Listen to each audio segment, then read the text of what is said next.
The Menu is a movie directed by Mark Mylod in 2022. Mylod is known for its dark comedy elements and masterful use of satire to make commentary on today's culture. In The Menu, Mylod utilizes Marxist film theory to comment on both the cult-like tendencies of the elite in their pursuit of power, whilst also using the blatant imagery of cults in the working class to suggest the consumeristic systems that allow the elite to pursue status also force the working class into subservient positions. So let's first unpack some of the context behind these structures. After World War II, every industrial society to some extent adopted the ideals of socialism, which adhered to Marxist descriptions of what a reformed society would look like in preparation for a communist utopia. Now, this ideal really is to make the worker the heart and center of society. This is because after World War II, there was this prevailing idea that workers are what create value. Money doesn't have value, it's speculative, and that's something that the stock market crash taught a lot of people. And this idea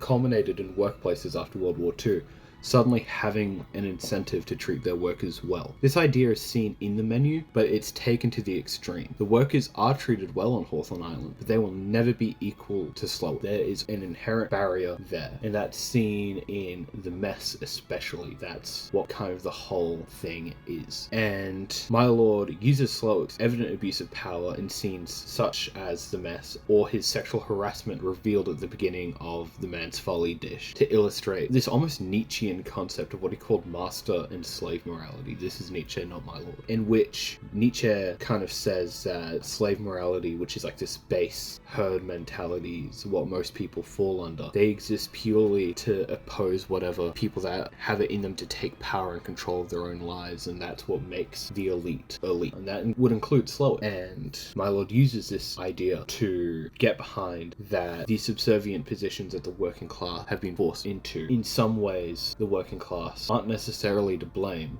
but they do have a partner. One of the benefits of this socialist structure adopted by many countries in the West was that through the use of unions, the middle and working classes could actually make political reform.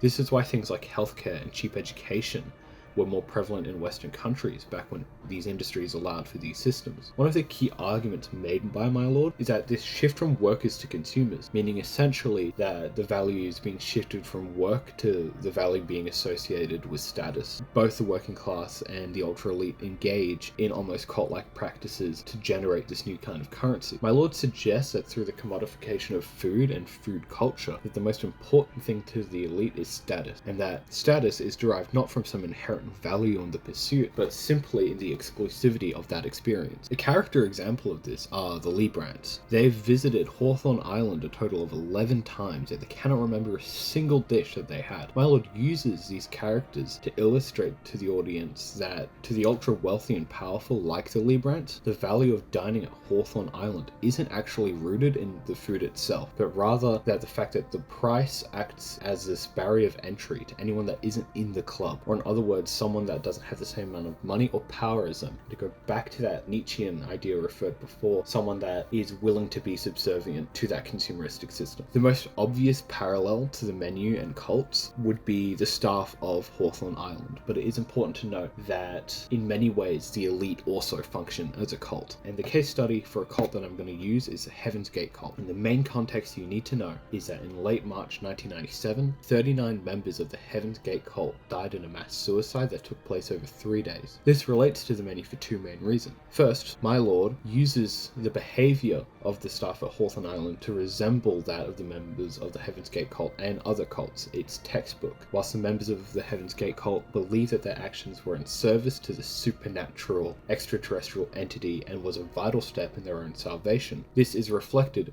through how the staff are represented in The Menu. Much like the Heaven's Gate cult, the staff of the island believe that there is an almost higher power that is this concept behind The Menu, and that this concept is meant to be in the context of the film, not some extraterrestrial entity, but to serve as a warning to those that perpetuate these systems of consumerism. However, the rhetoric and ultimate effect remain the same.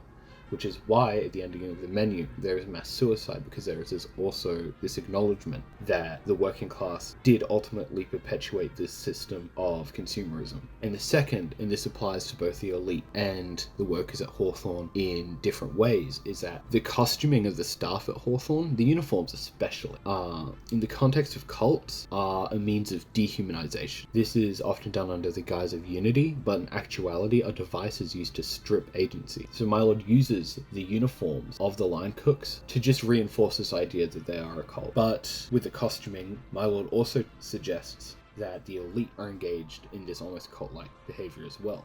One interpretation of this from a consumerism lens is the obsession of fashion brands that has taken hold of the middle and working classes. For example, fashion in the real world. There's this one example of an Italian luxury brand that started becoming massively popular amongst the elite in 1990s UK. It became a symbol. It's called Stone Island, and what it did is, because it wasn't an immediately recognizable brand, but because of that, it created this immediate in-group and out-group effect, shielding the elite from the lower class. The lower classes know brands like Gucci, they know things like Balenciaga, right? They know these really popular luxury brands, but the elite like to gatekeep these brands, and so that's what we see in the menu.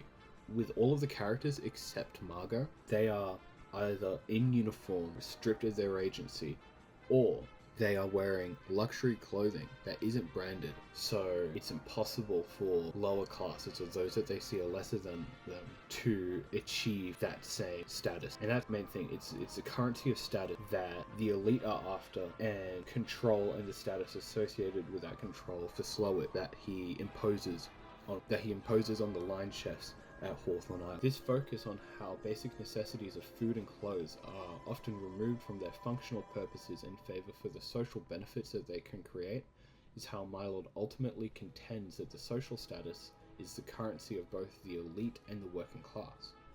It's also how after the cultural boom of the 60s, which brought about cults like the Manson family and even Jonestown to some extent, because that had roots back all the way into the 50s but boomed in the 60s, cults started appearing, especially during the consumeristic climate of the 90s, and it's only grown since then.